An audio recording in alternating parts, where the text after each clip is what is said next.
Okay, put it on the ground there.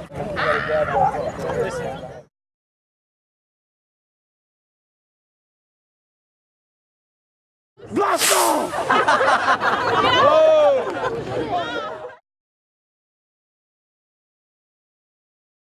Walking around 25 feet and make sure everyone's 25 feet from the point.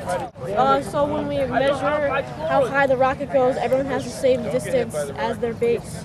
Right here. We're looking at protractors so we can measure how high the angle is so we can figure out how high the rocket goes. Yeah, when you look through the hole and you bring it up, the paperclip will measure the angle, and then just someone holds it when the rocket finishes flying out. We're using trigonometry to measure how high the rocket goes.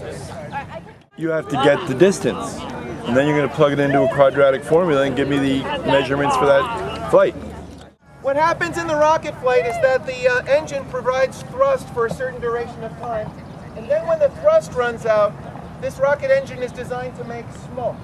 So the rocket will fly, and then smoke will come out. That's your signal that the thrust is stopped. As this goes up, the pointer will point to an elevation angle. Okay, that's the idea.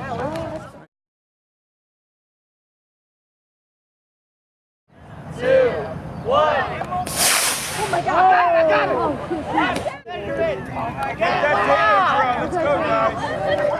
it! They're measuring the distance of the flight. The other class is measuring the height. We multiplied the base times tan, and we got 62 for the angle, and that's how you get the height of the rocket. Nice going. 2, 1. Oh! Yay! We're going to use the tangent. We know the bottom side from the 25 feet from the launch pad. So we're going to use the tangent of the angle that we found using this and 25 feet to find out the height. So what was the angle you did find using that? 61 degrees. And the height was 45 feet. 2, 3, 4, 10, 9, 8, 7, 6, 5, 4, 8, 3, 2, 1, blast off! Well, for the last one, these are all of the first flight, the second flight, the third flight, and these are, in the parentheses are all the degrees. And for the last one, we calculated the height of the rocket, which went 61.87. These are the intercepts, and to do that formula, you take this number and this number.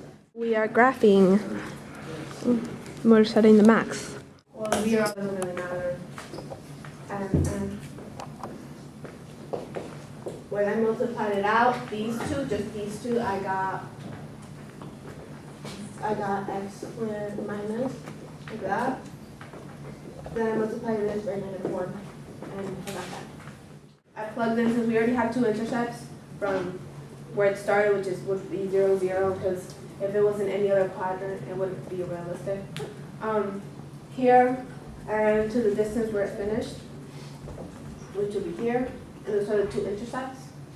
So then we plug those into the equation. The dilation would be negative because it's going up and then down, not from up, down, up. What about you mumbled something about your height didn't match? What's the problem?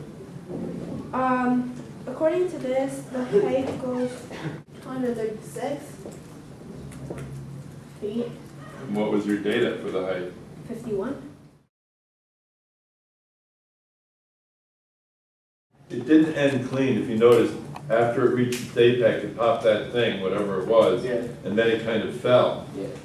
It was a good engineering experience. We had some successes and we had some failures. We learned some things about how to, where to position ourselves when the rocket flies, so that we could get a good angular measure.